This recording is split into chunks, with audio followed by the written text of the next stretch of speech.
With episode 67 of Digimon Ghost Game, the series has ended. Let's update my Digimon tier list. It's morphin' time!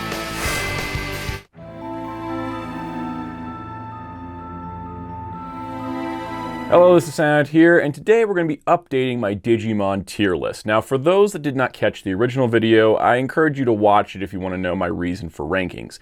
I currently have the tier list set up exactly how I left it last time, though I do want to make some rearrangements because I've gone back and watched some shows again since that tier list. It's been quite a while since that came out. I think it came out prior to Ghost Game airing, so that was like a year and a half ago. So that one I still have like kind of my same general thoughts on a lot of these shows. And so these rankings are kind of where they were at that point. I have sort of adjusted them in my mind when I went to remake this to make sure it matched. I did change a few things in my head, but I haven't changed them here. This is exactly how I left it. So if you haven't watched that one, go watch that one. If you want to watch this one though, this is my current ranking as I left it. But I'm gonna switch things up a little bit, and then we'll talk about Ghost Game because I have a lot of thoughts about the show, and I do want to get them out and also rank it. It's going to be mostly spoiler-free, but there will be some mild spoilers here and there. So let's get to it. First of all, my original ranking of all the anime for Digimon, we're talking anime, I had Savers as my number 1, still my number 1. I had Revenge of Diaboromon and Our War Game ranked there. Those are still pretty high up. Tamers being number 4 and the Digimon Adventure movie being 5. I think that's still pretty set.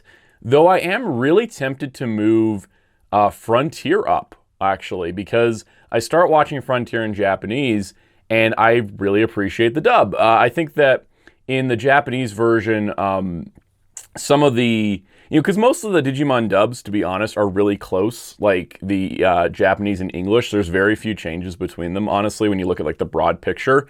There's just a lot of nice dialogue changes in the Frontier dub.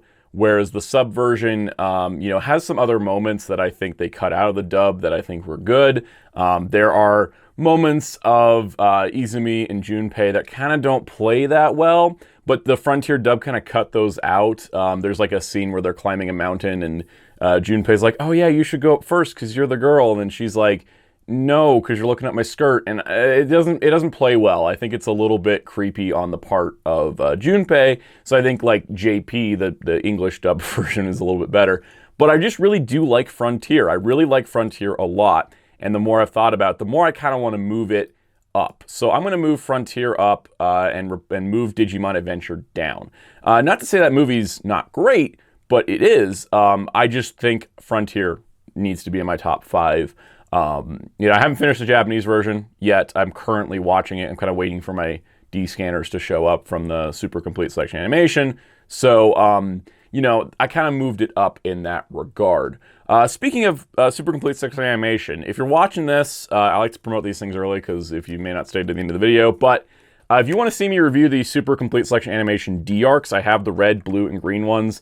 I'm going to be ordering the ultimate one soon. But if you want to see me review these, let me know in the comments. I know they've been out for a few months, so I'm kind of like, should I review it? I do want to do a whole video like I do my Kamen Rider Complete Selection videos where I go through all the sounds, and there'll be like a separate video with all the voice lines. So let me know if you want to see this. I'm kind of judge demand before I go into some very intensive device work here. And these are not the LCD game toys, for anyone confused. These are actually like fully animated, voiced, musicked Digivices. So let me know if you want to see a review on those, because I'm thinking of doing it, but I want to kind of gauge demand for it ahead of time.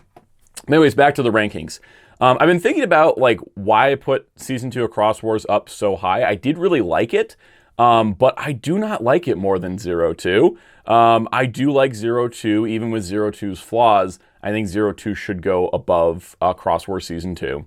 Appmon, I've been seeing a lot of people talk about Appmon, and it started to remind me about what I love about Appmon. So I'm going to move Appmon up past Digimon Adventure, just to kind of put it as a high A. I don't think I can put Appmon in S, because I think one of the things that holds back Appmon just a little bit is the toy merchandising, even though I bought all the toys, so it totally worked. It's just, it is a little toy heavy. But in general, I think the rest of the A category being Cross Wars Season 2, Kizuna, and Runaway Locomon, I'm pretty happy with that. Now, my B tier, I think, was a little too packed. Digimon, as I explained in that previous tier list, Digimon for me is it's very close to my heart. I really love it. I love Digimon like I love Gundam, like I love Star Trek, where I pretty much just like anything that is in that franchise. There's like hardly anything that like turns me off. But there are some things, like for example, Star Trek, it's Star Trek Nemesis. I absolutely hate that movie. With Gundam, it's Twilight Axis. Freaking terrible. With Digimon, I realized that, the thing I like the least overall is Tri. And so for me, the more I've thought about it, the more I'm like, why did I put 2 Tri movies in B if I'm talking about my personal rankings? Now, if I was ranking these on quality, this is a whole different tier list. This is like my personal favorite ranking. So I'm going to move both Tri Part 6 and Tri Part 1 down to the C tier, because I just don't think they should be in the B tier for how much I dislike Tri. I'm not even sure why I put Part 5 in the C tier when I think Part 5 is just as bad as Part 3. So this is sort of me ranking down Tri just because I do realize how much I don't like it. I watched Adventure in Japanese recently, like in the last year. I still think it's a B. Either in English or Japanese, they're pretty much the same show. There is a lot of good stuff about Original Adventure, but I still leave it in B. The Adventure Memorial Stories collection, that's also still a B, totally. That can stay right there. Digimon the movie, totally a B. I mean, that is like one of my favorite movies to watch, but the haphazard editing of the whole thing does make it a little bit jarring as a movie. Crossword Season 1, that's good. Adventure Reboot. Adventure Reboot is like middle of my tier. It's like straight middle. Because the thing is that, the more I thought about that, again, with time, the more thought process, when I put this on the tier list, it was right after it ended. It's fine. There's a lot of gaps in the writing. There's a lot of pushing Tai to the front. I think there was a report that like they were originally not even going to have Joe, Mimi, or Sora in the show, but then they got mandated in, which kind of makes sense because none of them had arcs. So I'm going to put Digimon Adventure 2020 or Digimon Adventure : at the end of B, because I still think the animation and a lot of the fight sequences keep it out of C tier, but like it's got to go end of B. But then does it go into... Yeah, I'm going to move down the CG sorts. Because again, I didn't hate those, but those are there. So essentially my B tier is Adventure, Memorial Stories, Digimon the Movie, Crossword Season 1, Tamer's Battle of Adventurers. I think that movie could have lost like 20 minutes and been even better. Adventure 2020, then the 2 CG shorts. The didn't hate tier, which is essentially like stuff that I'm just neither here nor there on. There's good parts, but there's not enough bad parts to put it in D. That is the Savers movie, which I still can't believe even exists. It doesn't even... Like, the Adventure 02 movie, Hurricane Touchdown, which is my D tier, it does not fit continuity-wise, but you can still be canon, whereas the Savers movie just can't be canon. It's crazy. Island of Lost Digimon has a lot of continuity contradictions for the Frontier movie, so that's why it's here. And then pretty much all the other Tri movies. I'm going to move X Evolution above the Tri movies simply because I do like X Evolution's design and character work. But pretty much leaving that. And then, yeah, the D tier being Tri Part 4, Tri Part 3, Hurricane Touchdown, and Hunters. I'm going to move Cross Wars Hunters up a little bit above the 2 Tri movies, and I'm going to move Hurricane Touchdown above that. Simply because Hurricane Touchdown is a mess. Like, it doesn't work continuity-wise. The story is a complete gigantic wreck. But it does have nice animation, whereas I think Cross Wars Hunters does not have as nice animation, whereas Tri's Part 3 and 5 really make me mad. So why are they so high? They should be at the end, because honestly, Tri Part 3 was where the franchise sort of broke me. So that should be at the bottom. But speaking to, that's the tier list now. So I've rearranged it. I imagine if I do another one of these, maybe I will after Digimon Adventure 02, the beginning, comes out. But I am currently at, that's my new ranking. So, on that, let's figure out where to rank Digimon Ghost Game. Now, there are some people that love this show, some people that hate this show, some people that just like it, some people fell off. There is something different about Ghost Game that I did appreciate. And I think that's the best way to describe Ghost Game, is different. Because every other Digimon show, even when they had episodic moments like 02 or Frontier, they were very serialized. There was an ongoing like narrative arc that was continuing each episode, even if it was just in a minor way. Like the Frontier kids would get split up and then they'd come back together a couple episodes later. That's an arc. Even if it doesn't really result in anything, that is an arc.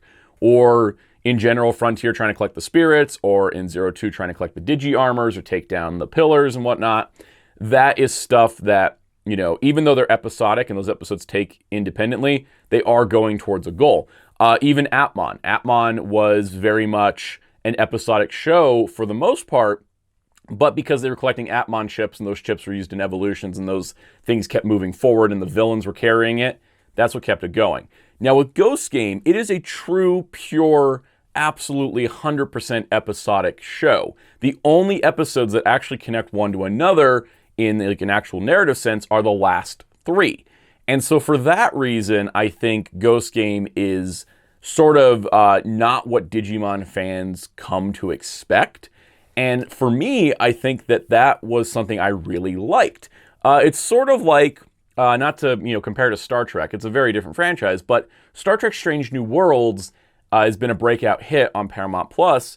And I think part of the reason is because every streaming show right now is serialized. Every show is 10 to 13 episodes, ongoing narrative every single episode. You don't get many streaming shows that are episodic, where you could watch an episode and it wraps up the story at the end of it.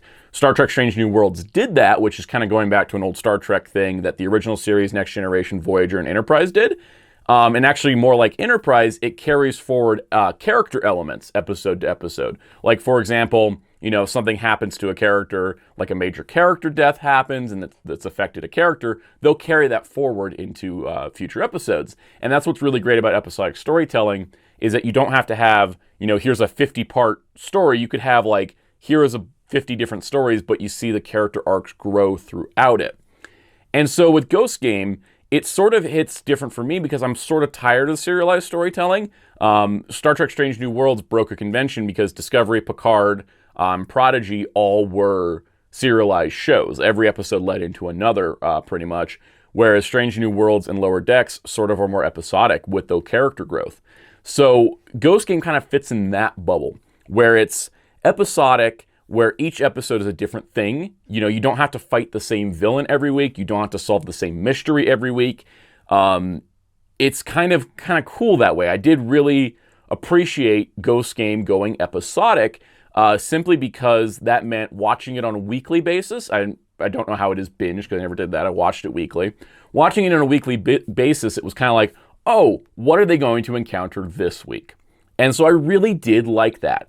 And so that element was really strong for me. For others, they were like, well, what's going on with the plot? What's happening with Gulus Gamamon? What's up with the Black Digimon? Why are the Digimon showing up and all that? That became the focus of a lot of people, because a lot of Digimon shows would have focused on that. Like, that would have been the main plot, because a lot of Digimon shows have a main villain.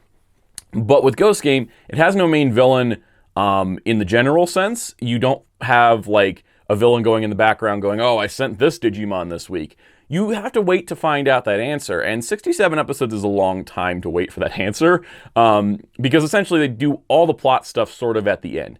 What they do instead is they sprinkle crumbs throughout the show. There's, something will happen with like Gulus Gamamon or with one of the Black Digimon, or there'll be a really powerful Digimon that kind of gives them a little hint that there's something larger going on. But being an episodic show and being designed that way, that is the way the producers designed it, that just sort of brings it to a conclusion that, you're looking for, when's that all going to wrap up? And so if you're not enjoying the week to week, the episode to episode, horror elements to it, because it was also really horror inspired, there's a lot of body horror, it really will drag on you. And so I think that, it's not a show for everybody, or not even a show for most Digimon fans that are used to that older style. But for me, someone who likes episodic shows a whole lot, it actually worked for me. And it was also fun because I was watching it with my family. So that also is another factor I have to add into this, is that I watch this with my family every week. And the thing is, too, is I liked all the characters. If you don't like the characters in an episodic show, the show's not going to work for you, because episodic shows are character-driven. And so if you're not enjoying Hiro and Gamamon, Ruli and Angoramon, and Kiyoshiro and Jellymon, and like Espimon, because he became a main at the end, if you're not enjoying those characters, you're not going to enjoy the show as much because you're looking to see what are they up to this week is essentially like the way the show is structured. And so I really, really liked that. I liked that they were really bold with how they did the horror elements, how far they went with they weren't shying away from things. There was an episode where a Digimon is eating people consistently and they don't come back at the end. But then on the same note, a lot of the characters recover from seeing horrible things really quick. It's sort of, I saw the comparison by another YouTuber, I can't remember who it was, but they mentioned how in Appmon, there's an episode where Shutmon almost kills Eugene, and then the next episode is like Shutmon and Offmon being like really nervous about ever digivolving again or app linking again. But then when you look at Ghost Game, something horrible happens where like Gamamon's evil form, Ghoulish Gamamon, comes out, and the next episode everyone's like, okay, but there's been a couple episodes where they did address it, but it's kind of in a passing sense. But on the flip side of that, this is my counter argument to this. The way that like the last 3 years of life have gone in the world, where we've had crisis moment after crisis moment after crisis moment with no time to process it in between. I'm talking like real life crisis, not fictional ones, but like, we've had these time after time, like things just keep happening and people haven't really recovered. And so what happens in real life is that people sort of just stop reacting heavily to things. Like they hear about something and they're like, oh, another one of that. And I almost wonder if Hiro and Ruli, because Kyoshiro was always freaked out at everything that happened. Hiro and Ruli, I think, just kind of got desensitized to everything. They're like, oh, well, that was an adventure. What's going to happen to us in 7 days?